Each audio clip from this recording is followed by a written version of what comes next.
bring this lovely man on. It's Eric Shelmerdine, the music man. And there he is. Sorry to keep you waiting. Eric, oh, no problem at all, mate. No problem at all. It's going to be a lot of fun tonight. How are you? I'm very well, thanks. Yourself? I'm good. I'm good. Yeah, we say don't we just plod on. Absolutely. It's one of those things where you've got to make yourself. I'm not saying, putting your chest out and saying, well, here I am and whatever, I'm not saying that, but you do, especially when you get to my age, you do plod on, and a lot of other people just plod on. How's it going on? Plod on, it was nice, Sean. I mean, I'm sorry, I'm just looking at Joe Street. That's her husband, I'm sorry. What are we talking about tonight, Eric? The 1960s, the whole decade of music we're going to start with the first chart of the 1960s, which happened to be on January the 1st, to see what was going on as the decade broke. And then we'll see how the music all developed right across the 60s. A lot of changes. I mean, it's got to be the time of most change development in rock and roll history, that particular decade. And we'll be going right up to the tragic Altamont concert in December of '69. So we'll be covering a lot of ground. And it's really interesting to see how it all changed and how you could see things coming, as it were. And well, if I just start with this first chart of 1960, this is the top five was Emil Ford and the Checkmates. What do you want to make those eyes at me for? Adam Faith was at number 2. And that brings me to the first sort of comment as to how we'll see things change, is that the 1960s, from a UK music point of view, didn't start until 1963. Very different in America, but we'll get to that on the next page, as it were. But what happened was that the Beatles were the first beat group, arguably. The Beatles were the first beat group to have a hit record with Love Me Do in October 62. And before that, it was basically just a continuation of what was going on in the 50s. And if you look at one of the first examples of that, is that Adam Faith was at number 2 with What Do You Want on the 1st of January 60. But on the 19th of September 1963 in the charts, he decided he was now Adam Faith and the Roulettes, because now you had to have a band behind you to get airplay. And he had a hit in 63 with For the First Time. And then number 3 was a cover, the Avens with 7 Little Girls Sitting in the Back Seat, which is a great song, American cover. Neil Sedaka was at number 4. Cliff and the Shadows were at number 5 with Traveling Light. And interestingly enough, at number 30 was Cliff Richard and the Drifters, because he'd had his first 6 hits throughout the 50s were actually as the Drifters. And they changed their name to avoid confusion with, the American Atlantic. Yeah. And if you look at the American acts in the top 30, effectively there were 17 of them. So, over half the charts was dominated by America.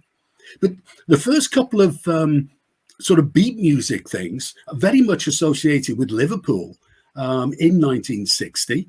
On the 25th of May 1960, the Cavern had its first ever beat night, because the Cavern, as you know, was opened as a jazz club. They tolerated skiffle, hated rock and roll, but they could see that the writing was on the wall. There were literally hundreds of beat groups in Liverpool at that time. And what had happened is the skiffle groups had now moved into becoming beat groups. The difference being that in the 50s, the focus was on the lead singer, basically. But with the beat groups, the focus very much came on the whole group itself. And I did start off by saying the Beatles had were the first beat group to have a hit single. And I'm not sure that's actually you could challenge that, because on the 26th of May, 1960, Billy Fury had a hit with That's Love. And the label credits, it says Billy Fury with the 4 J's. Now, the 4 J's, of course, became the foremost. So you could argue Billy Fury, of course, is from Liverpool. So, you could argue, tongue in cheek, that they were the first beat group that Billy Fiore was the first beat group to have a hit. I don't want to take that argument too far, but I thought that was really interesting. But do you know, can I come in there? Yeah, absolutely. This is fascinating because you mentioned two people that stands out, what you've mentioned there. Yeah. One of them was Adam Faith. Yeah. And, he said, that type of, and it wasn't really singing, was it?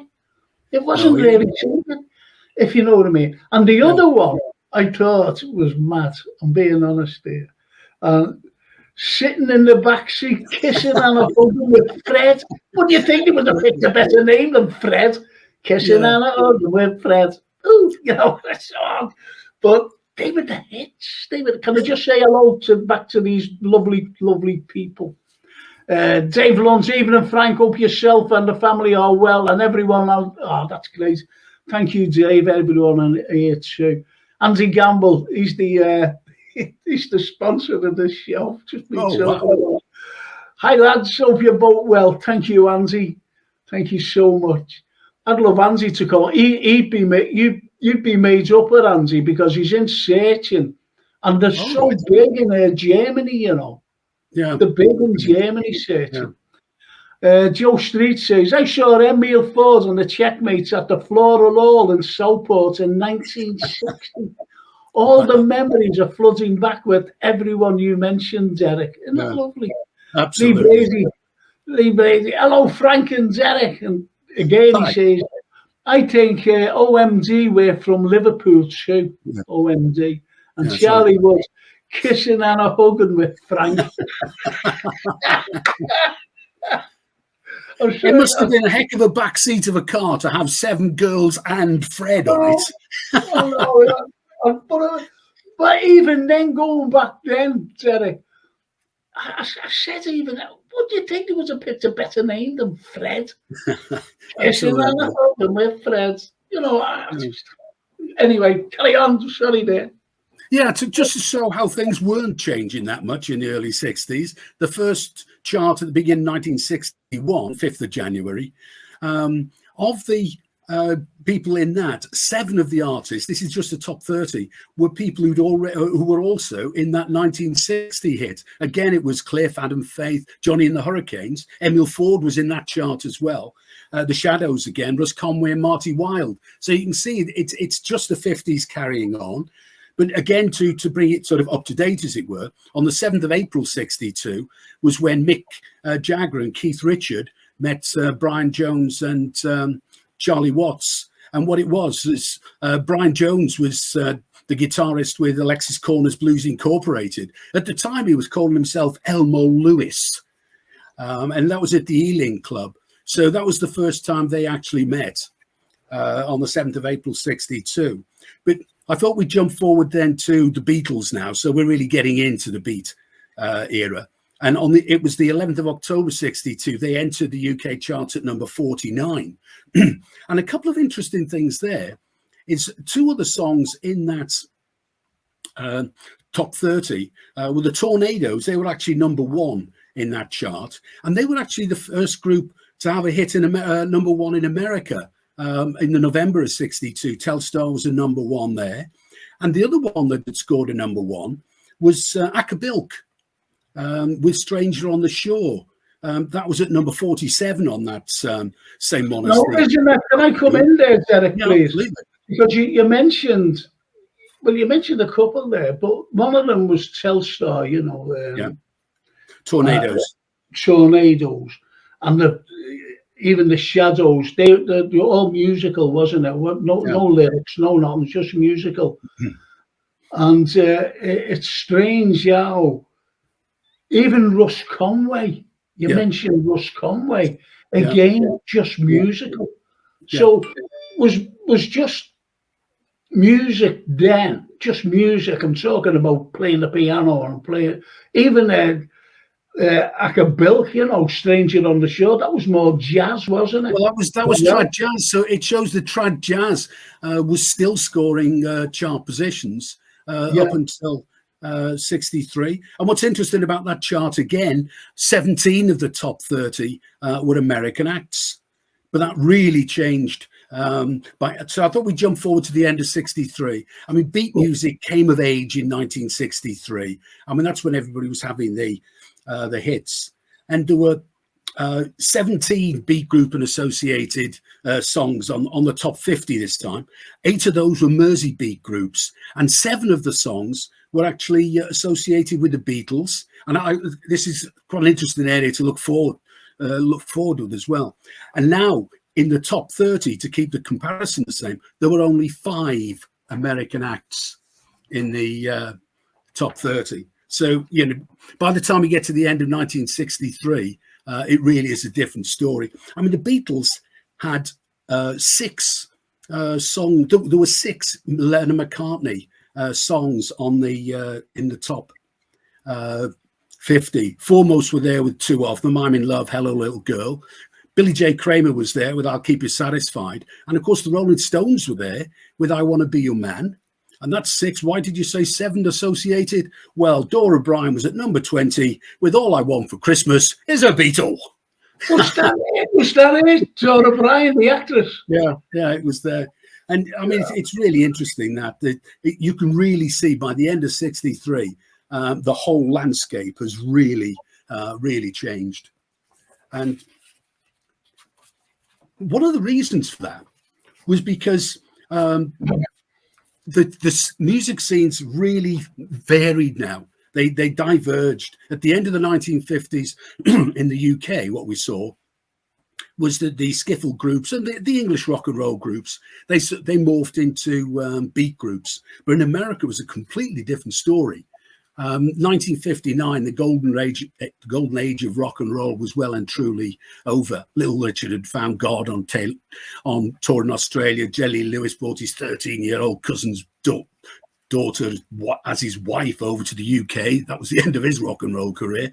Elvis was in the army, and Buddy Holly, of course, died in February. But what happened there was then you had a whole new set of music scenes. It sort of splintered.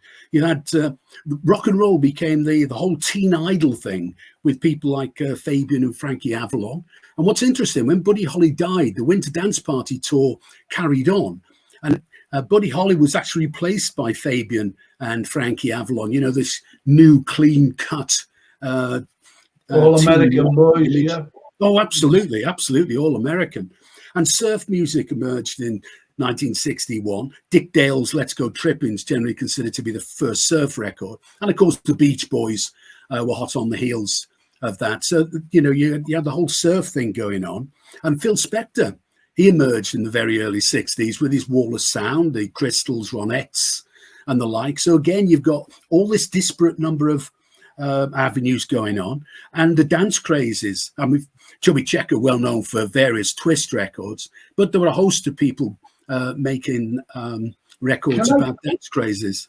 Can I come in there? You know, you mentioned Elvis and Elvis going in the army, the likes of the Big Bopper as well, who died along with Buddy Holly. Oh, absolutely. Right, so you had them, and they were major stars at the time, including Elvis, by the way, major stars, yeah. Right? Oh, and yet he disappeared after. Well, Elvis, you know, he went into the army, as you said, and the likes of Buddy Holly and the rest of them, you know, who were killed, unfortunately, at a very young age. I think they're 20, 21 years of age. Do you think that was the caveat for? You know, the likes of these other singers coming in, you know, the likes of Frankie Avalon, even Bobby V, and the likes of these people as well. Well, that's right. I mean, so was that? Sorry. Yeah, very much. They were the new face of rock and roll. But what happened then? I mean, we'll come to this. We're going forward a bit now. But what happened then in 1964? You had the Beatles on the Ed Sullivan Show and the British Invasion. So people like Fats Domino, who continued to have crossover hits right up until about late 63, 64, their careers all ended basically when the British Invasion started. And we'll talk a lot more about that later.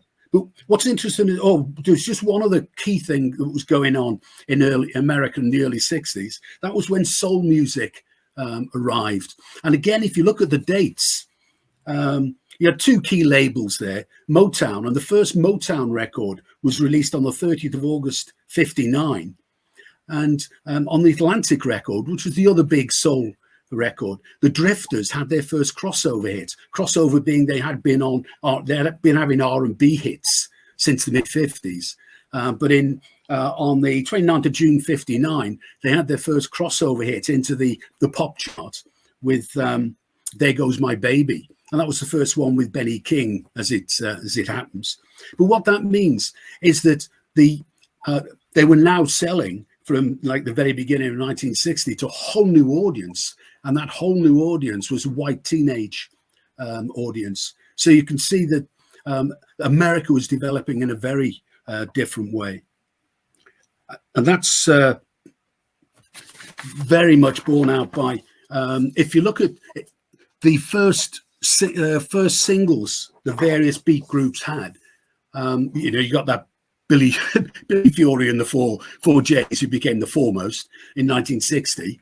But the run starts on the 11th of October with the Beatles. Then, interestingly, I mean, they'd lost out to Brian Poole and the Tremolos at that 1st of January that year, 1962, Decca audition.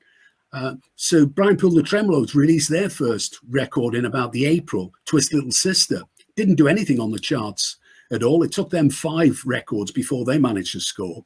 But if you look at the next hit, the 17th of January, 63, the Beatles entered the charts with Please Please Me.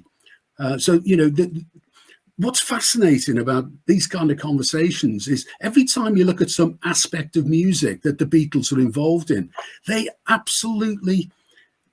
they're key to so much. And it's really interesting because at the time, the Four J's, for instance, the foremost, they played the Cavern evening session before the Beatles did. They were on a hit record before the Beatles were. I mean, it's really quite fascinating, really. At the time, 63, 64, you would not think the Beatles would still be one of the biggest band ever in the world. It's like 50, 60, 70 years on. I mean, it's fascinating, really. And Jerry and the Pacemakers are one of the next. They were in the March of 63. How do you do it? And the other thing I found fascinating when I was delving into this one was the next band I could find from the sort of beat era that had a hit record on the 11th of April, 63 was some other guy from the Big Three. The Big Three charted before Billy J, before the Swinging Blue Jeans, before the Searchers, before Montana, before Dave Clark 5. Absolutely incredible. And then the Beatles had their next one I've got here. I mean, there are bound to be other odd ones. I've taken some of the sort of more popular ones that I was looking at. But then the Beatles, after the Big Three in the April, they scored From Me to You, and that was their first absolute national number one. And it's all sort of history, as it were, from there on in. But 63, you've got the Hollies as well was 63. And what's interesting when we look at the next sort of era, which is rock music, because beat music went into about 64, 65, and then rock sort of started taking over. And only a handful of the people who were in the beat era of the first half of the 60, 64, 5, very few of them crossed over. And most of them that did were because they were songwriters or songwriting teams. And the Hollies, for instance, I mean, they were there in 63 with Ain't That Just Like Me. The Dennisons were early on as well. They were in. The Dennisons. I was thinking of there about some of the guy, and the Dennisons. I went to a school. What was it? Like the way you'd have a prom night, they call them prom nights. We just had a dance, at the end of the year, and we went, and the Dennisons were on. They were on our stage at school, or at college, and they sang that the first time I ever heard of Some Other Guy, it was them, and that stuck in my mind because they were brilliant. Some other guy now is taking my love away from. But that's how I remember some other guy. And when you mentioned that, it was the Big Cray who recorded it, you know, first.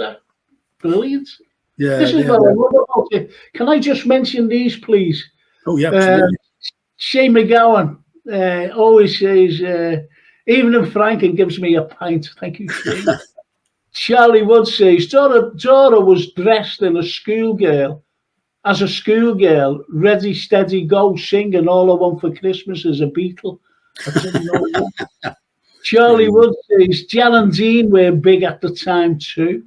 Oh, absolutely. And Charlie Wood says, Bobby V was a direct replacement for Buddy Holly. That's right. That's what Charlie says. And Ray Thompson says, Ola, all the way from Portugal. He lives in Portugal. So wow. We're all international tonight, so we're all right. Yeah, the Bobby V one's really interesting. What happened was he died. The gig was in Moorhead that he was flying to, and they were flying into Fargo, and they crashed before they got to Fargo. And the gig was that night. He was supposed to be there. So the call went out for a local Fargo band, and Bobby V was there. And his backing group at the time was the Shadows, believe it or not. Not Hank Marvin, I don't think. But that was his big break. You know, it's an ill wind and all the rest of it. Well, my sponsor, Andy Gamble, says, I've got to bring Andy in. Won't sponsor me anymore. And he says, wasn't Jack Sugden from Emmerdale Farm in the Denizens? Yeah. Best version of Some Other Guy, in my opinion, is by the Searchers. Yeah. Of course, I'm biased, he says, because he's got the band of Searching. Yeah. Absolutely amazing. But is that right? Was Jack Sugden in the Denizens? Yeah, yeah. I think he might have been the drummer. I can't remember, but he definitely was. I remember coming across that fact, and I thought, it's always good. Yeah. And even what he says as well, Andy, which has taken me by complete surprise. Some Other Guy, in my opinion, is by the Searchers. I didn't even know that he did the cover version or even sang it. Yeah. Oh, I think at that particular time, I remember you couldn't go to a dance without at least one of the two groups on doing Some Other Guy, Walking the Dog. You know, there were 2 or 3 songs that you could pretty much guarantee would top up. Walking the Dog. Oh, that's fantastic. I wish we could play music on here. I really do, because I know that you'd be playing these songs. Because you go back to the 60s. I love this, by the way. Yeah. I love the 60s. I grew up with I'll tell you what I grew up with. I grew up in an Italian household, right? Because of through my mother and aunties and uncles and whoever. And I always, the likes of Nessendorma, Puccini's Nessendorma. Yeah. Caruso gets actually, going right back and talking about all these little old big record things. And that was played. But we also grew up with classical music, and my uncle Frankie, and my mum as well, and my uncle Ronnie, they all played the piano. My uncle Frankie played absolute classical music. Yeah. Beethoven and Bach and Tchaikovsky, and he played everything. My uncle Ronnie, Ronaldo, his name was, he always played dun dun dun dun dun dun dun dun, that type of music. Yeah. And my mom, she always played like, this like Sinatra type music, croony type music. So I grew up with all that.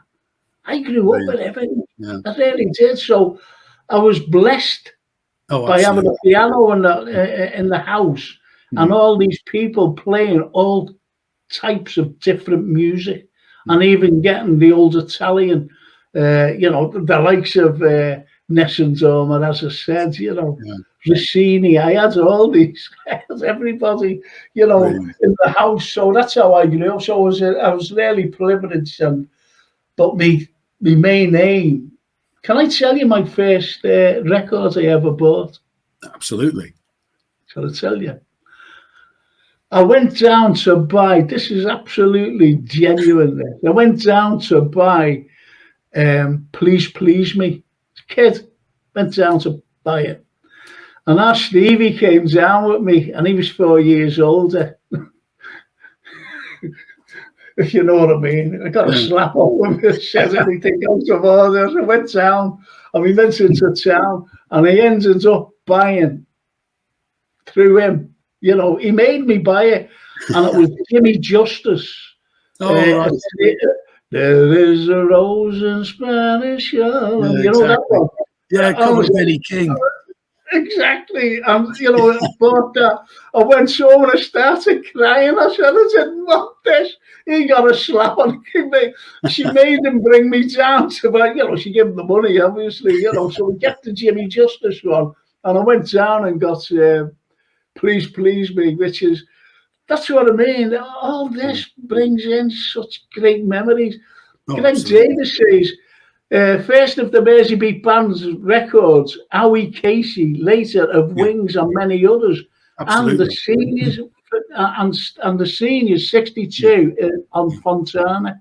Freddie Fowler, which is Freddie Starr on vocals, Twist at the top of the great guitar solo from Brian Griffiths. It's an awesome guitar solo, that. There you go, and with the big three, and he says, I ain't mad at you for the flip sides with the legendary Derry Wilkie on vocals. And that's brilliant. And Shelley Woods ends by saying, every family has a piano. Absolutely, we had one, upright piano. Yeah. Used to play it at Christmas, it'd all be around the piano. Absolutely weird. Isn't it?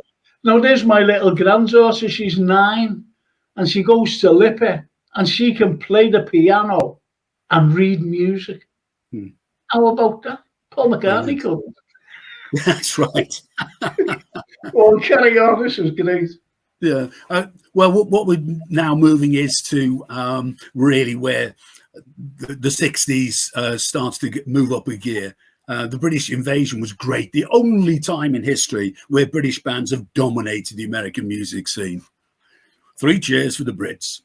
And British invasion, 9th of February 1964. That was the Beatles' first appearance on the Ed Sullivan Show, watched by 73 million people. And what had happened? On the 31st of October, Ed Sullivan had passed through Heathrow Airport on his way to or from somewhere, and he saw hundreds of screaming girls because the Beatles were just coming back into the UK from a tour. And I thought, well, that's interesting. And when the Beatles had the UK hit in the October of '62, they immediately EMI'd Parlophone, their label, immediately offered Capitol Records, sister company, the ability to release in America. Capitol didn't think the Beatles were of any interest whatsoever, couldn't see any Americans buying the Beatles, so they didn't pick up the option. A small indie label, VJ in Indiana, did. They didn't actually have any hits before the big hits started, before this. Interesting enough, that was a 2-for-1 deal with the Australian guy, Frankie Ifield. They wanted Frankie Ifield, but were told they could only have Frankie Ifield if they had Beatles as well. Yeah. Sorry, Nick. You know, I want you to carry on about Frank Ifield, actually. But do you know who picked up what you said about the Beatles? No one would like get them for their label.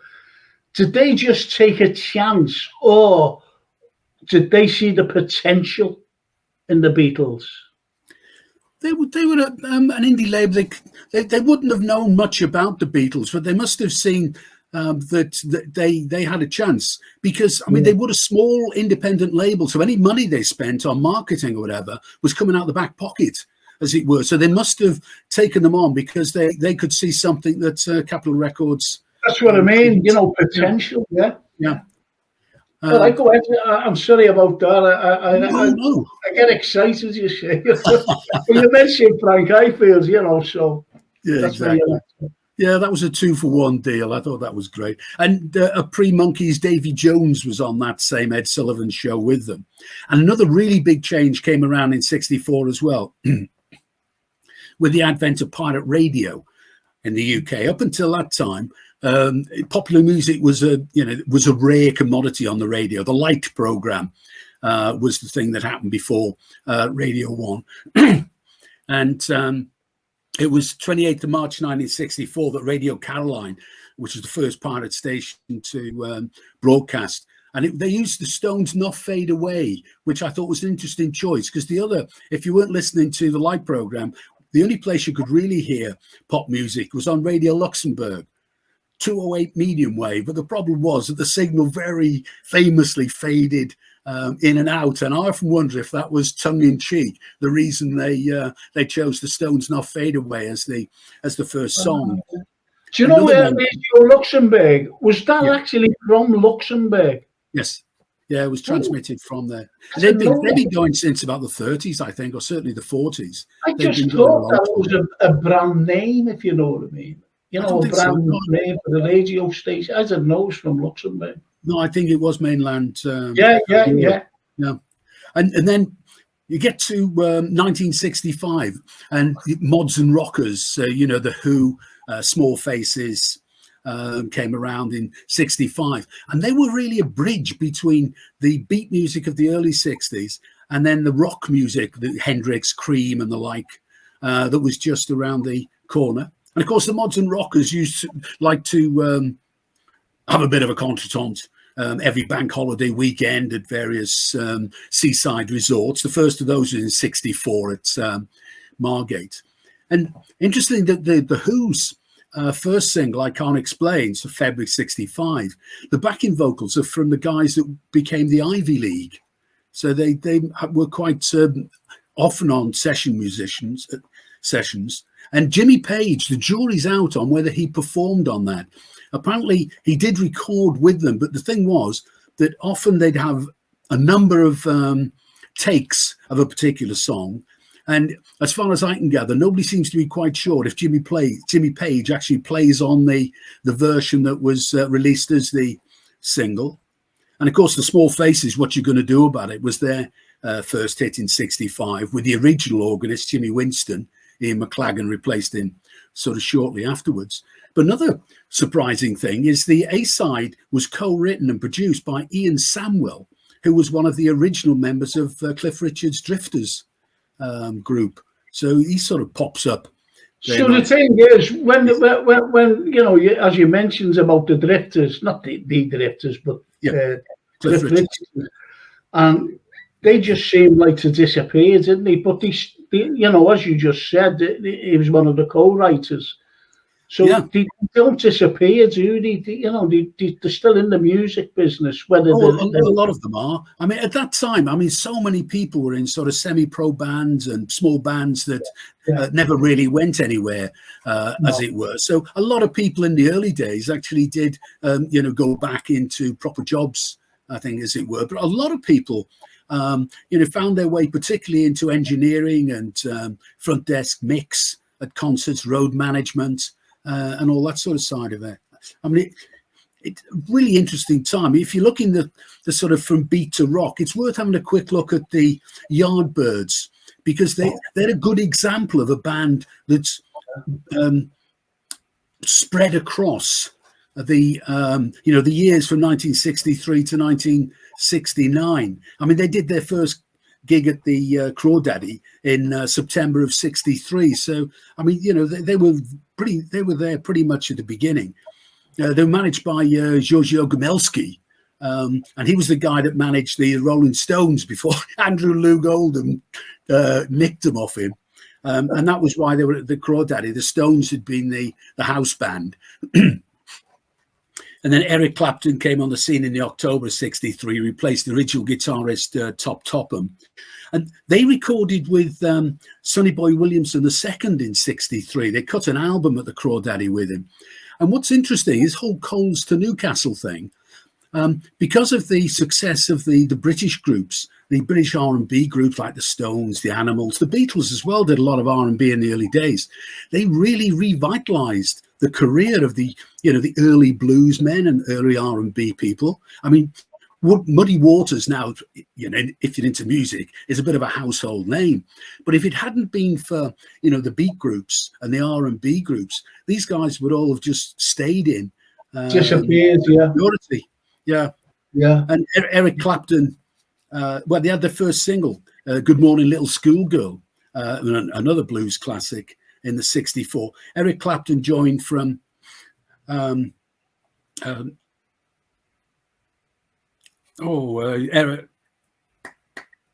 the Engineers, Casey Jones and the Engineers, Brian Casser's group. He joined in 65, and then Jeff Beck joined a little later.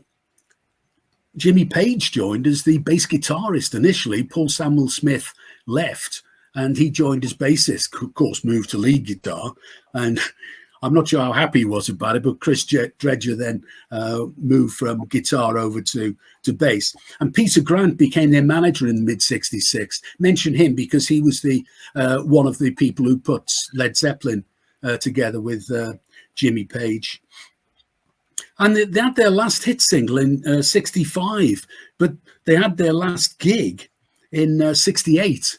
So you can see that, you know, beat music had faded away by 65. So they were still on the road, still gigging, but they weren't having hit records. And what they did, they reinvented themselves. They issued a press release in 68 to say Chris Dredger and Jimmy Page would be forming a new band with two new people. Didn't quite happen because Chris Dredger went off and became a professional photographer. Interestingly enough, the first guy they approached to be vocalist was Terry Reid, and he's famously the man who turned down Led Zeppelin. Wow, as the lead vocalist, because he was, you know, he was doing very well. Thank you very much. He'd been in Peter J and the Jaywalkers, I think, and he was doing very well on his own. So he thought, you know, new group setting up. I'm doing all right, thanks very much. I'll carry on where I am. So yeah, you know, we're coming up to a break, which I think is absolutely fantastic what you're saying. And you know, after the break, you're carrying on, because you're with me for another hour, aren't you? That's right. Yeah. You're not going, are you? No. No. Lots more yet, mate.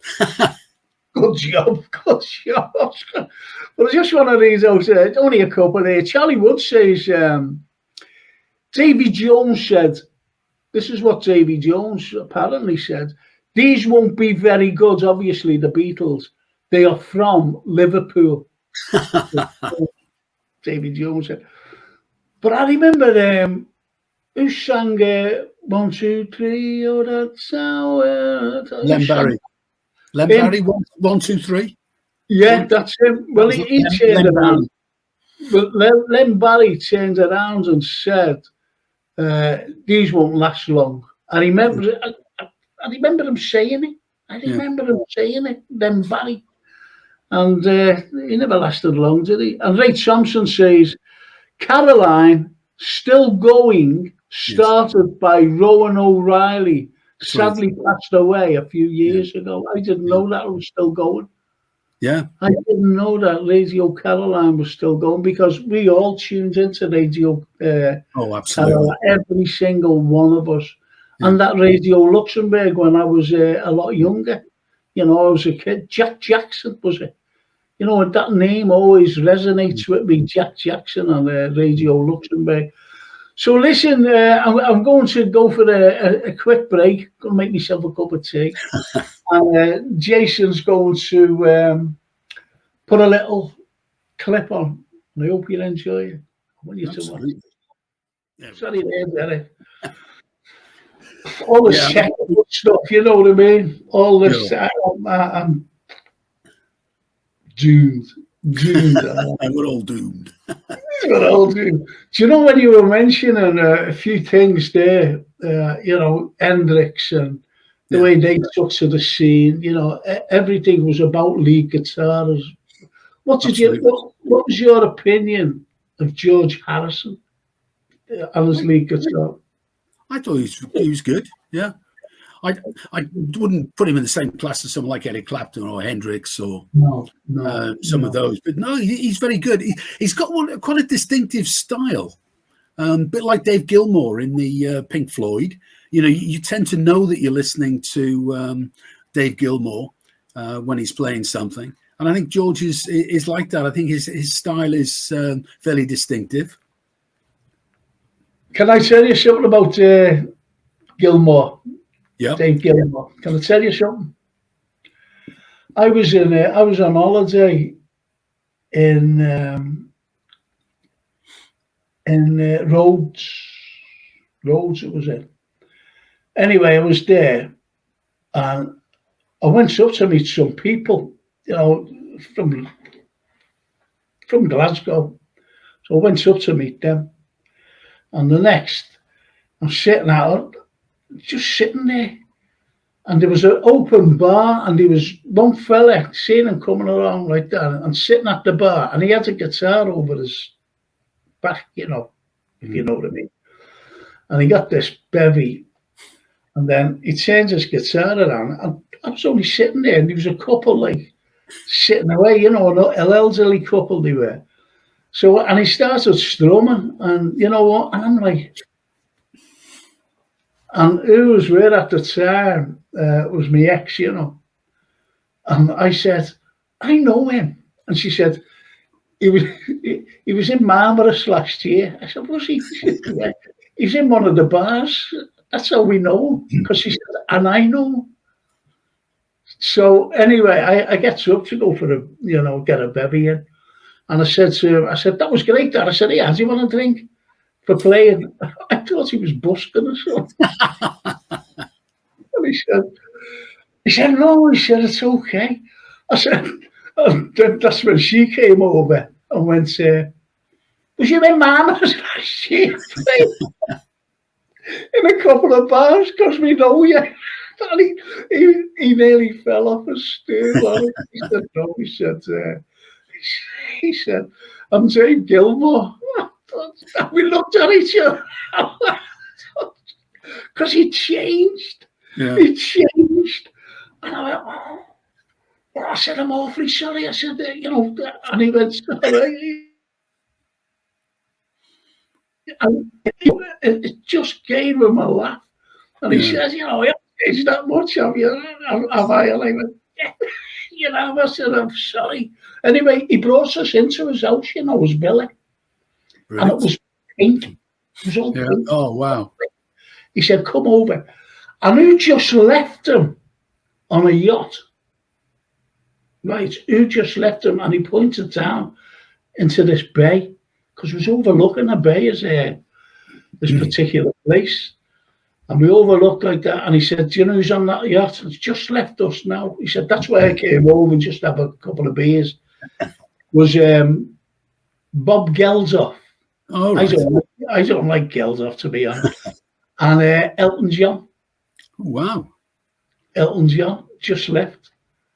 So I've got claim to fame by, and you mentioned Benny King before, at the beginning. Yeah. And I've actually had a drink with him. As a drink with him. There was Billy Paul and Percy Sledge, the three of them. And there's me drinking with them.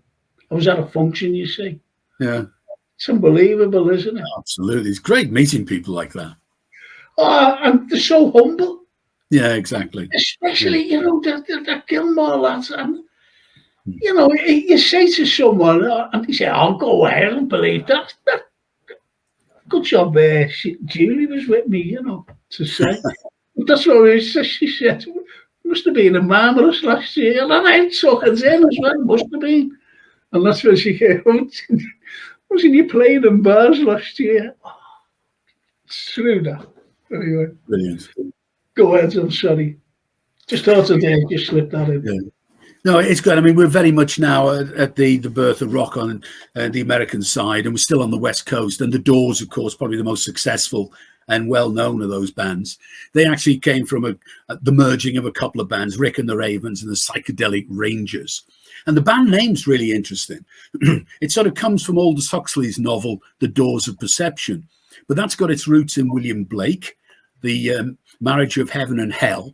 And the quote is, I think it's great, this. If the doors of perception were cleansed, everything would appear to man as it is, infinite. For man has closed himself up till he sees all things through narrow chinks of his cavern. And that was that. Do you know what? That's from the Book of Tell, because I'm a great fan of William Blake. William Blake, one of the greatest poets, and he wrote some. I recite his poetry actually, and that's from the Book of Tell. Yeah. You know, when you look Book of Tell, THELL. L. It's really L because his drawings are. Oh, they're awesome. Mind blowing. You've seen them, haven't you? You've seen his drawings. Absolutely fantastic. Atomic Rooster used one on the cover of one of their albums. I can't remember what the album's called now. It's a guy crawling in a sort of cave. Absolutely awesome. It's grey. It's grey, isn't it? It's grey. Yeah. Because the grey is the grey of death. And you see him, and he's crawling, and it's in a cave. Death Walks Beside You is the name of the album. That's it. That's it. Yeah. That's it. I didn't even know that title. Yeah. And that's it. That's what that picture's about. Oh, it's awesome cover. Awesome picture. Absolutely. Yeah. And they actually used that as the cover, did they, William Blake? Yeah, I think it's a gatefold. So, you know, it's a very, very powerful sleeve. It's a great album. Yeah, the image. It's like what you said before about the Grateful Dead, and then they became the Warlocks. Think of the two names: the Grateful Dead and Warlocks. Yeah. Sorry, there. It's just fascinating, you see, Derek. It's just fascinating. Just on that, before they were called originally in 1964. They called the band Mother McCree's Uptown Jug Band,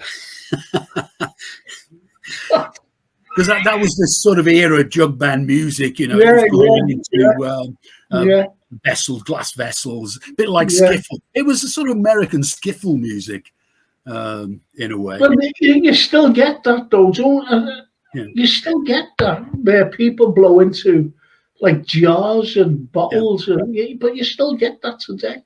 Strangely enough. Yeah. But it's interesting that the music on the East Coast, you know, New York, very different. I mean, the great example there would be the Velvet Underground. And again, they had their first gig in the November of '65. And they opened for a band called Middle Class. But it was at a high school dance. You know, knowing the Velvet Underground, can you imagine going to your high school prom and the Velvet Underground had a turn? Absolutely great. But their band name's also an interesting one. That comes from a book, I think it was published in '63 by Michael Lee, called The Velvet Underground. And it's about the sort of sexual twilight zone in early 1960s America. So it's all about heterosexual S&M and wife swapping and, you know, threesomes and all that sort of side stuff. So, you know, that gets away though, doesn't it? From well, I walked up to her and I asked her if she wanted to dance. You know, it gets away from all that and Venus in blue jeans. You know, so that's getting away from all that. That comes in. Absolutely. I mean, rock really was coming of age. I mean, we're going to be into prog rock shortly. I mean, we're into psych. Just about, but just one other comment on Velvet Underground. Of course, they were sort of managed by Andy Warhol, the famous pop artist, part of his factory. And the first gig they did with Nico, a German lady, Andy Warhol was invited to address the annual dinner of the New York Society for Clinical Psychiatry. So you can see the kind of areas these guys are moving in. And Warhol had this sort of multimedia experience he called the Exploding Plastic Inevitable, which Velvet Underground were very much a part of. And of course, you got the famous that album, Velvet Underground and Nico, the first album, with the album cover with a banana on and the message, "Peel slowly and see." And that album is very, very collectible, particularly if that banana skin is still in place. But really, now we're very much into '67 now. I mean, you know, Summer of Love, Psychedelia. And in the UK, there was some. Can you tell me that how did the psychedelia came in? Because that fascinates me. Because it went like, didn't it? All of a sudden, it went to the psychedelia thing, and all these outrageous things that they started to wear. Oh, absolutely. How did it come about? How did it come about? Well, it came about around sort of 1966, and what it was, the whole idea of it was to simulate an LSD type experience, hallucinogenic kind of experience. So the music is designed to do that, but it's augmented by light shows. In the early days, you'd have multimedia shows to give flashing lights and the impression of shapes bending, which is what it was intended to be. And you'd have old black and white movies, Charlie Chaplin type movies, projected onto the wall behind the band. And synthesizers and those kind of instruments, keyboard devices, will really start to come to the fore. So you could make very strange wailing sounds and all kinds of things on stage with that. What's interesting is psychedelia in the UK and psychedelia in America are very different things. I mean, Grateful Dead are very much thought of to be a psychedelic band, psychedelic era. I mean, we're just talking about the acid tests and the like. In America, psychedelia was much more rooted in sort of blues and involved long, rambling guitar solos. Whereas the Pink Floyd are a great example of English psychedelia because it was much more whimsical. If you take the lyrics, Syd Barrett in Pink Floyd, and look at that first album, Piper at the Gates of Dawn, they're very whimsical, very English, a lot of the titles and a lot of the lyrics themselves. I mean, the title of Piper at the Gates of Dawn, Floyd's first album, that's taken from chapter 7 of Syd Barrett's, one of his favourite books, Wind in the Willows, Kenneth Grahame. So, it's sort of, it was one of the first real subgenres of rock music that took it off into a completely new area, and that was very much 1966, 1967. So rock had only really just arrived with Cream and Hendrix. Well, do you think that you just hit on something there? I love these fellas, by the way. Small Faces. With Chico Clark. Do you think that was a bit of a psychedelia as well? Because we'll get high, that's what he's saying, going apart and we'll get high. Yeah, no, absolutely. I mean, they were using all kinds of effects as well on some of their singles. So, 60, I mean, that's really, I think where, beat music up until 64 was, relatively straightforward 4/4 kind of music. And it was around 65 with the likes of Small Faces and The Who that the music really started to venture into newer areas. I mean, that was when feedback really started to become part of the equation as, deliberate guitar feedback. And it sort of developed from like the Small Faces then into the heavy, often called heavy rock, or I remember Cream being referred to as heavy blues at the time. And then psychedelia sort of came along and sort of drew those two things together, and pushed it forward in the general direction of prog rock. But it was prog rock. I mean, prog rock covers a lot of things. I try not too often to use too many pigeonholes because there's so much overlap in these things. And you've got things like Tyrannosaurus Rex. Tyrannosaurus Rex. Mark Bolan. I mean, that was considered to be sort of psychedelic folk at the time. John Peel was a big advocate of theirs, and they had a cult following. They had some great sort of 27 word titles for the albums. My Children Were Fair with stars in their hair, but now they're something or other with something else. I can't remember the whole thing. But it was just a great sort of time. But the thing with Pink Floyd, sadly, Syd Barrett, he wasn't it wasn't a Brian Jones situation. He wasn't the one who founded it. Syd Barrett was actually the last one to join the group, but he was very much the powerhouse behind that first album, because he lost it basically after that. He got just too involved in LSD and was unable to function, basically, which is where Dave Gilmour came in. I mean, very briefly, they were actually a quintet. But what happened was they were on tour with Hendrix. I think Hendrix and The Move were headlining the tour. And Pink Floyd, this is the back end of '67. And Syd Barrett's behaviour was becoming increasingly erratic. And the Nice were on the same bill. And David O'List, their guitarist, very often if Syd wasn't there or couldn't actually figure out which side of the guitar was up, David O'List would take his place on the stage. And it was the beginning of the end, really, for the Syd Barrett era of Pink Floyd. I mean, they became a very different band by the time they got to Dark Side of the Moon. It became much more musicscapes and wailing organs and keyboards and stuff. What's interesting about '67, though, as well, is that's really the birth of the big rock festivals. In the June of '67, the Monterey International Pop Festival, as it's called, usually just called Monterey, is often referred to as the first rock concert, but it actually wasn't. A week before, there was something called, I love this title of a festival, Fantasy Fair and Magic Mountain Music Festival. And that was sort of just north of San Francisco on Mount Tamalpais.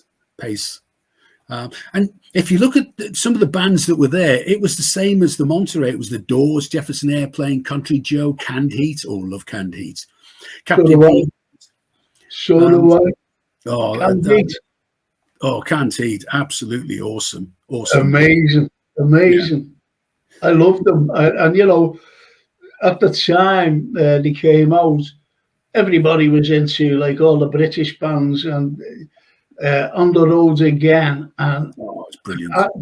Some of my mates, they don't like that. Yeah. I said, it's fantastic. Just listen to it. On the Road Again. So different, wasn't it, from what we've been hearing for years? Yeah. For years, every weekend, blaring out, which was great, don't get me wrong, which absolutely amazing. But when Canned Heat and On the Road Again came out, I went, oh, listen to this. This is totally different from anything I've heard. Yeah. Sorry about that. No, absolutely. I mean, they're just one of those one-off bands. I mean, they really are. They had a few hit records. Yeah, they went on for years. In fact, I think they're still on the road. They certainly were before the COVID. I haven't seen any gigs since, but they might still be on the road. But that Monterey, 16th to the 18th of June '67, is arguably the most important rock festival ever in terms of what was happening, because the Who and Jimi Hendrix, they were at the Monterey Festival, and this was when they broke into the American marketplace. And it's a great story. I mean, basically, you imagine the Who, Jimi Hendrix. I mean, two of the most flamboyant stage shows you're ever going to see. And they both famously refused to follow each other on because, they'd seen each other's stage shows. So they decided to toss a coin, and Jimi Hendrix lost, and he went on first. And he set fire to his guitar. And famously, he actually fended a guitar. He smashed it into the stage. He actually snapped the neck off, and he threw that neck into the audience. Now, that is a piece of rock and roll memorabilia you would like to have on your mantelpiece, I think. Yeah, absolutely. Well, Charlie Wood says Monterey was originally a jazz festival. Oh, that's right. Yeah, that's right. This was intended to try and replicate the sort of thinking man's rock and roll, as it were, because it ran for years as a jazz festival. Mm-hmm. And this was it was called the first Monterey International Pop Festival, but there was never a second for whatever reason. It was actually run on a non-profit basis, which was very much the vogue then. I mean, Grateful Dead, interestingly enough, refused to let their set or be included in albums or movies. It broke Janis Joplin. She was with Big Brother and the holding company at the time. They were invited back. I think they did a Sunday afternoon set, and they were invited back to do the set again. I think that's when Albert Grossman signed them up. Electric Flag, Mike Bloomfield's new band, that was their debut performance. Famously, Ravi Shankar tuned up his sitar for 5 or 10 minutes, and he got a standing ovation at the end of just tuning it up, which I thought was quite nice. But just mention that you tend to think of hippies as stretching on into the future, but it was all over for hippie on the 6th of October 67 in Haight-Ashbury, which is the centre of the hippie universe. They held a thing they called Death of Hippie March, because the hippie movement started with very high ideals, freedom, love, and lose money kind of thing. But they considered it had become sort of polluted by outsiders, and they staged a mock funeral. And they had a coffin. They carried a coffin through the streets of Haight-Ashbury for an imaginary character called Hippie. And they said, been killed off by overexposure and rampant commercialism. Because what's happening by now, 67, all these sort of hippie bands are all now having hit records. So the record company executives are all getting in on the act. And I think there's a great reference, really, Don Henley from the Eagles. He's got a song called The Boys of Summer. And in the chorus, it's got, I was out on the road today and I saw a dead head sticker on a Cadillac. And that really sort of summed the whole thing up. It just shows you, doesn't it? Like these magnificent things. A few years ago, I was down in Wood Street, and I seen a fella I hadn't seen in ages. I hadn't seen him in a few years, a lot of years. And, we greeted each other, and wow, great to see you, and, hugged each other. And so anyway, I said, what are you up to? He said, I'm going to try and get to Glastonbury. I said, go away, are you? He says, yeah. He said, remember when we went? I said, yeah, I only ever went once. I said, yeah. And I said, yeah. And he said, like some of the lads as well went with us. His mates, preferably his mates, he's passed on now. Anyway, he was chatting to him. He gave me a photo. Still got the photo here. Brilliant. And he said, did you know? And it shocked me, actually, because I didn't. The way it just goes out your mind. There was the very first Glastonbury. Yeah. And I didn't know that. I knew that I'd been to Glastonbury, but I didn't know that it was the first one, if you know what I mean. Yeah, absolutely. The guy was inspired. He'd been to the Bath Festival, and he thought, this could be good. So I think the tickets were about £1, and it said something on the poster, I think, about free milk for festival goers.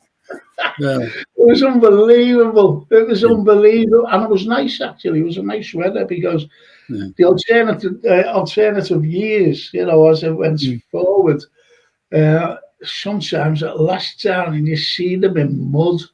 It was just types in the mud. Yeah. So you have to be lucky, whether it was going to rain or not, if you were there. Yeah. But, they're absolutely brilliant. The Beatles' Revolver was psychedelic, says Charlie Wood. Yeah. And he also says, Monterey was originally a jazz festival. Yeah. And Future Blues is a brilliant Candide album. Yeah. It just shows you, doesn't it, Eric? How the lads on here and the girls, they know their music. Oh, absolutely. Absolutely. I'm just made up that you mentioned Candide, and obviously Charlie Wood as well. He must have been made up that you actually mentioned them. So where did it all change? Coming from like the psychedelia into the glam rock. Well, what happened? Yeah, what happened before that is you had prog rock came out about 68. Glam rock really was the early 70s rather than the 60s. A lot of the glam rock people beavered away through the 60s. People like Bowie getting absolutely nowhere. Yeah. He managed to have a hit record in 69, but he'd been in literally 6 or 8 groups across the 60s getting nowhere. He was very nearly a one-hit wonder because his next hit single was Starman in 72, like 3 years later. Glam rock very much was the vehicle that David Bowie needed to move forward. It's interesting to see how the music's progressing towards that, because prog, the first album that's often considered to be prog was The Nice, with the thoughts of Emilis Davjak. But it's rock's starting to take itself really seriously now. The Nice's second album was called Ars Longa Vita Brevis, which I'm reliably informed means life is short, but art lives forever. So, you've now got rock and roll bands using Latin titles for albums. And I love Fairport Convention. It's now branching out into folk rock. But I do love the story of the first gig in a church hall in May 67, when Martin Lamble went up to the band, and the guy playing drums at that particular gig was a guy called Sean Frater. And he went up to the band and said, "I can play better than him." And they took him up on it. And Lamble became the drummer. So it must have been a very awkward conversation later. I mean, they had their first hit album in 69, so we're getting towards the end of the decade now. But again, we're now into the 70s, but only the 17th of January, so I think we could mention this one. Their album, Legion Leaf, is their second hit album. That was the one that was marketed as the first British folk rock album. So I think what's happening by the time we get to the end of the 60s, you've got so much more stuff just edging in. And also heavy metal, that started around 68. First heavy metal songs often referred to as blue cheer, Summertime Blues, the old Eddie Cochran song, and Steppenwolf, first song lyric with heavy metal, they Born to Be Wild, heavy metal thunder. So 68, that's just about starting. And the band that became Black Sabbath, polka tulk blues band, they sort of formed in mid 68, and they had their first gig in the September as Black Sabbath on the September of 1969. So you can see sort of towards the end of the decade, it's all still developing. And as you say, glam was just on the horizon as well. Mm-hmm. The first glam hits were in 70. But you think that, with the likes of Black Sabbath, yeah, and all these other bands and whatever, do you think someone has an idea of, well, let's give them something different, especially in dress?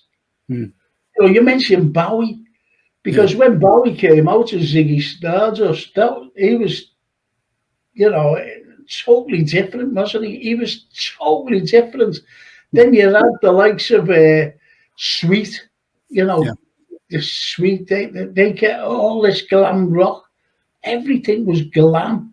And all the stuff, everything just changed the whole scene of popular music.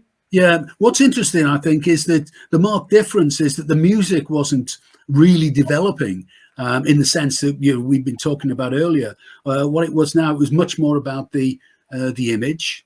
But Woodstock. Again, now we're right at the end of 1969, August, Woodstock, 3 Days of Peace and Love, arguably the most famous festival of all time. I mean, it was just everybody was there. Canned Heat were there, of course. Crosby, Stills and Nash, Jimi Hendrix, The Who. But must just mention, really, the spiritual end of the 1960s has got to be the Altamont concert on the 6th of December. What it was, the Stones were over in America for their first tour in 3 years since the Brian Jones tour in 66.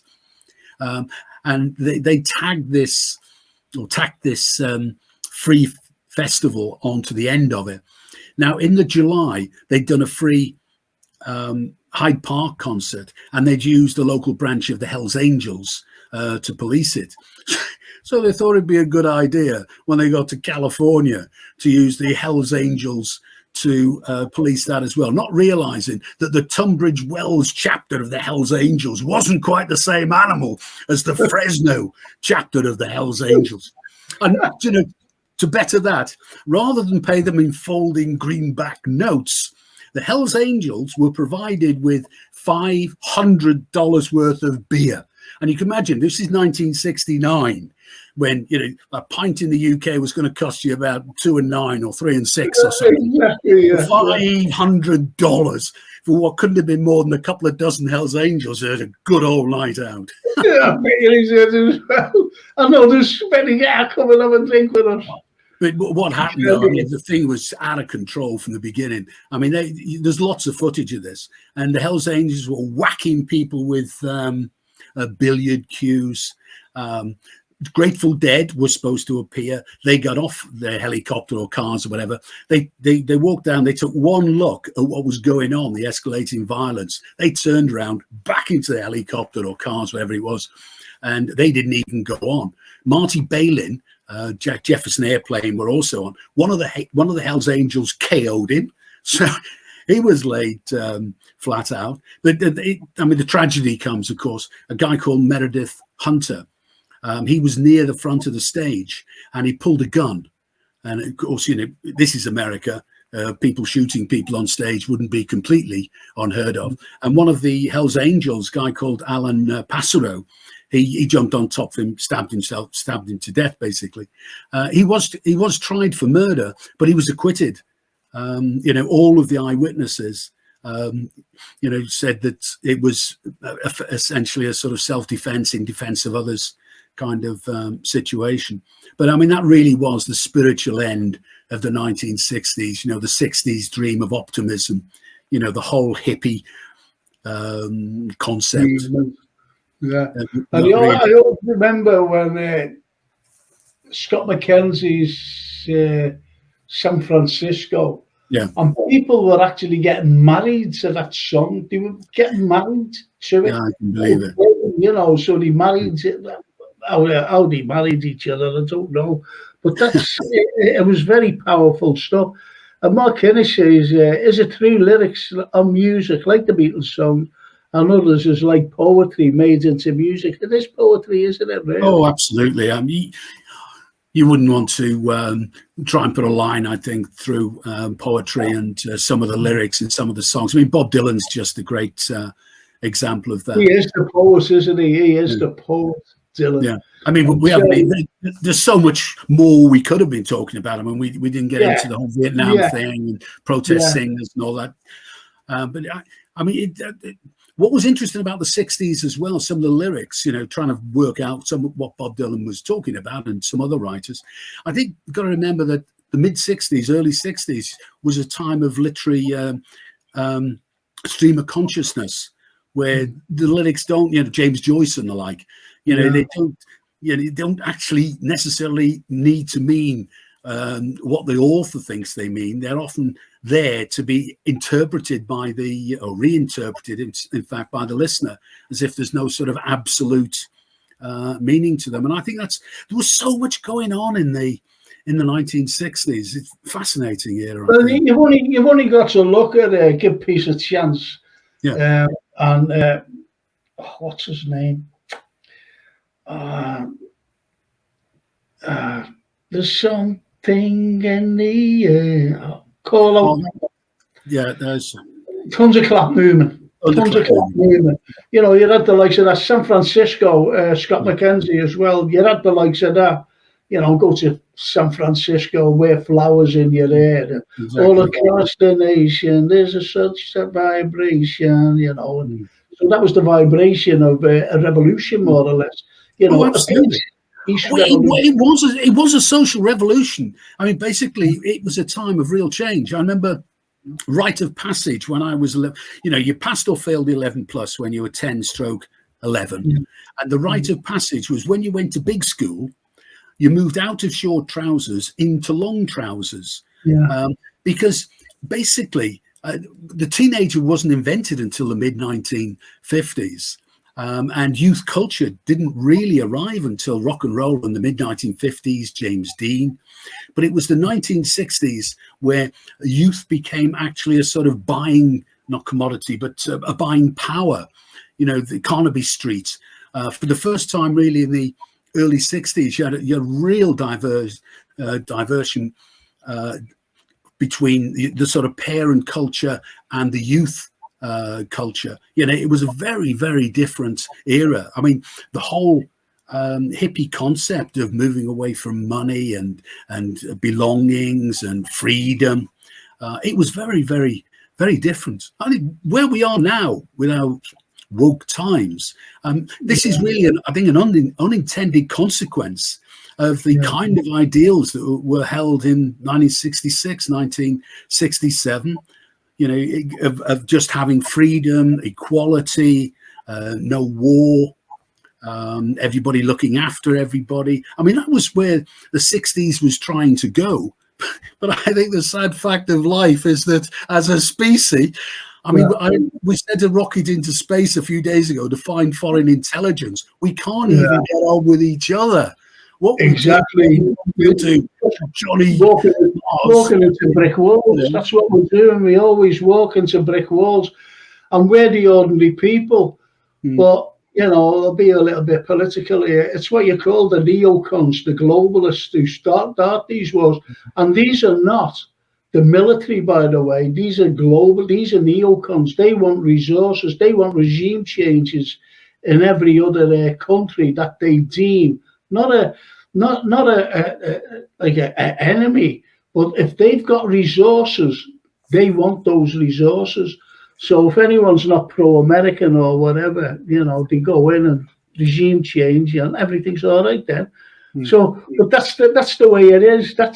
It's not you, it's not me, it's not like, you know, the ordinary people. It's these non-political people who, what you call it, in the deep state. So we'll always have wars, no matter what decade we're in. There'll always be a war, no matter what. And I know to blame, like, but that's. Have you enjoyed tonight? Oh, I've loved it. It's been great. I mean, there's just so much to talk about, and we didn't even talk about Roy Wood. I mean, what a character that was. You know, I mean, the move. Then he formed ELO, and the idea of ELO was that just it was talk about him a little. Go ahead. Talk about Roy. Go on. Well, while the move was still going on, he decided that he wanted to form another band, ELO, Electric Light Orchestra, to pick up where Sergeant Pepper had left off. And what his idea was to phase the move out and then focus on ELO. But the problem was the move wouldn't go away. For about best part of 2 years, the two bands ran side by side. And by the time that ELO had finally started gigging as ELO and got their first album out, it was time for Roy Wood to move on. After ELO's first album, he decided, I think I'll form Wizard now. Again, so that's, you know, there's so much transition into, and there's so much of the 60s that is the reason why glam came around. You know, Mark Bolan's another one, you know, late 60s. He was in John's Children, actually, for a while, which is interesting. They got booted off a Who. Can you believe this? They got booted off a Who's German tour because they were too boisterous. Their antics on stage so annoyed the Who that they sacked them mid tour. And Mark Bolan actually was part of that band. Yeah, I'm amazed if you said that, because I always remember. I think I read it, or whether Roy said it himself. Roy Wood, that is. Elvis wanted Roy Wood to write him songs. That's right. I've read that. Yeah. So that is true, isn't it? Yeah. You know, because I don't think Elvis would make a thing up like that. I don't think so anyway. And Mark Kinney says, "Hey Frank and Derek, imagine if Paul McCartney came on your show at some point with you both." That'd be cool. That'd be cool. Yeah, that would be cool. And Charlie Wood says John Lennon called ELO son of Beatles. Yeah. How about that? Well, It's yeah, that great. was Roy Wood's intention. That's, I mean, praise indeed. Yeah, Praise absolutely. indeed. Derek, we'll have to have another big long show, and get onto the likes of, get onto the Move, get onto the likes of Wizards, ELO, and all these. I like Rainbow. I honestly, it was three: Rainbow, ELO, and Status Quo. And I was listening to them one day, the trio. I just couldn't believe it. And they seem to disappear, but ELO is still going strong. Oh yeah, yeah. ELO, think about it, ELO, and it's just amazing. Derek, thank you so much. My pleasure, mate. Really enjoyed it. Thanks for having me So, on. have you got anything? Have I give you a little impetus about what you talk about next? The likes of ELO, and what about when ABBA came onto the scene? Because I loved ABBA. I still do. I still play the music. ABBA. That changed the whole concept of everything else again. But they were more glam as well. They were more glam than anything. Yeah, I liked them. Yeah, you did mention the last time, I think, that Steve Marriott might be a good topic. Yeah. Oh, Steve Marriott. Seen them live and I thought they were one of the best live bands I've ever heard. Yeah. The best live bands one of the best live bands I've ever heard, and I've heard of quite a few. Yeah. So I think, what do you think of that, though? What John Lennon said. I think he's absolutely right. I think it really was sort of picking up where Pepper left off, and I think that they're just one of these bands that they had a wealth of talent as well. I mean, Jeff Lynne, back from the Idle Race days and stuff. It was just such a great era for music, and everybody borrows from everybody else. Yeah, brilliant. Yeah, I think. See, it's funny you're saying that, because not funny really, but I always say to people, say like I'm bringing them around and I'm showing them a building and showing them anything. I said, we always have a role model. I said, it's like other professions, like architects, for example. They take great inspiration from other people's work. Now, you can say, I'll have to read these before we leave, these comments. And if you can imagine it, Derek, if you can imagine it, how many people took great inspiration from the Beatles? How many bands? Because they all say the Beatles. They always mention, the Beatles, the Beatles, the Beatles. And Mark Kinnish says, love Since You've Been Gone by Rainbow. Great show as always, Frank, including Jason. Take care to you all. Charlie Wood says, sorry, hello on the Phil a few months back. A brilliant tribute band. So they were only a tribute band. Tony Barton says, great show, Frankie and Derek, and the thumbs up there. And Greg Davis says, 10cc roots are in the 60s.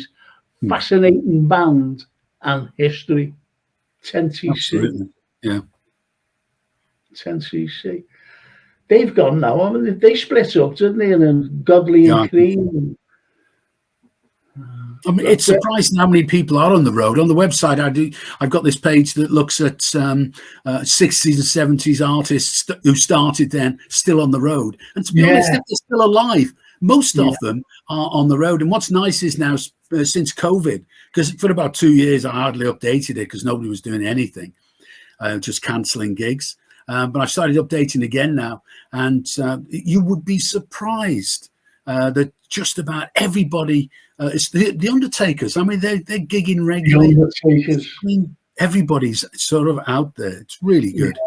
Yeah. I was supposed to have Phil Nugent on, and he died, unfortunately. The weekend we were having him on the Monday, and he died. You mentioned, I'll tell you. You mentioned Billy J. I actually interviewed Billy on the show. You know, we interviewed him. I interviewed Mike Pender, Billy Kinsley. I've actually mentioned. You know, I've interviewed quite a few. Yeah. Absolutely brilliant, as you said. Yeah. Greg Davis, Charlie Wood says, Greg Davis, Graham Goulman wrote a lot of for the Ollies. Yeah, you're right. Yeah. And Greg Davis says, Neb Seno. Is that right? Have I said that? Neb Seno or Seno, whatever. I don't know. I've got to go. I've got to end this show. So I'll see you in a couple of weeks, eh? Absolutely.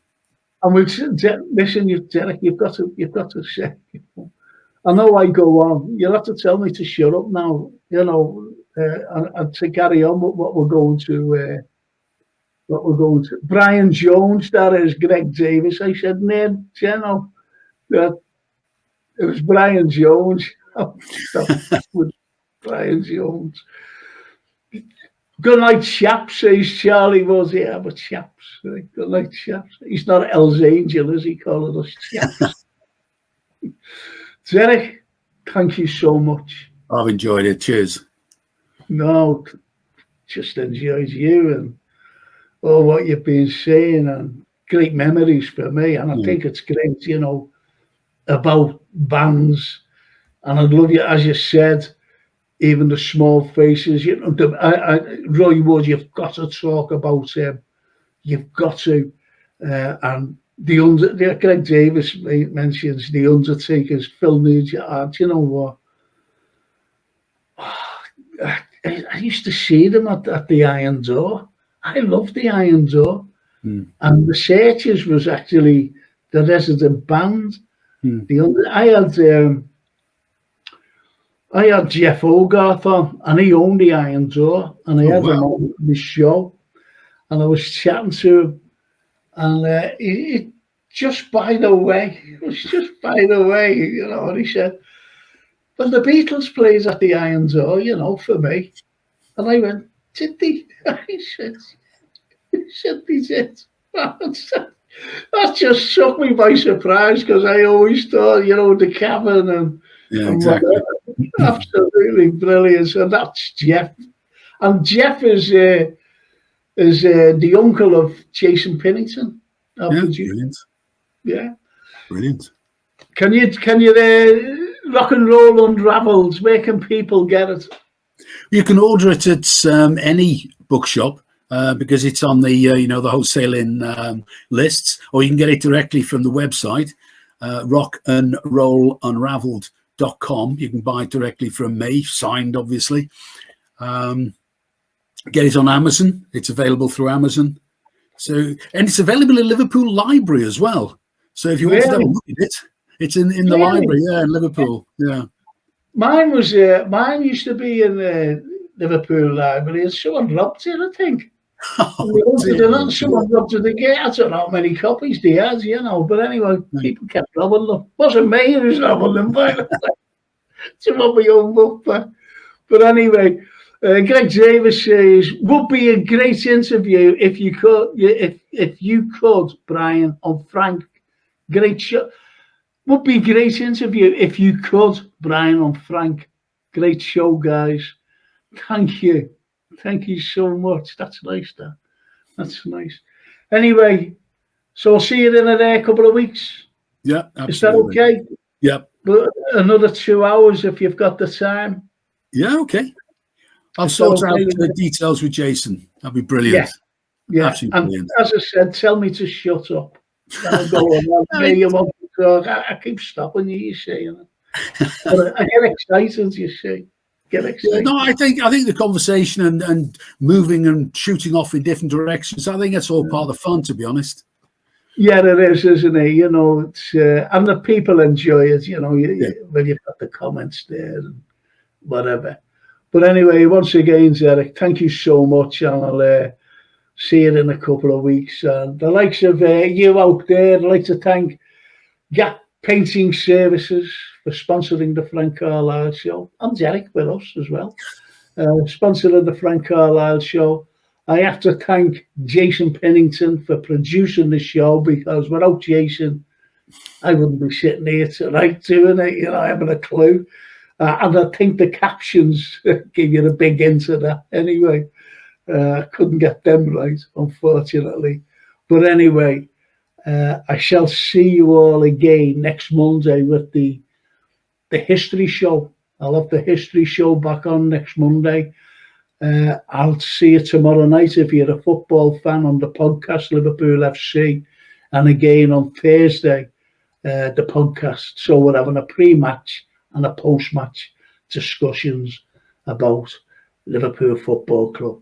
And it's just for me to say one big thank you to the most important people to thank, and that's you, the viewers, tuning in and giving the show. Jericho votes for that. He'll just say yeah as well about what you contribute and your interaction. Thank you so much. And I'll see you all very soon. Cheers, Derek. Thank you. Cheers, mate. Thank you. Have a good night. Cheers. And you, Derek.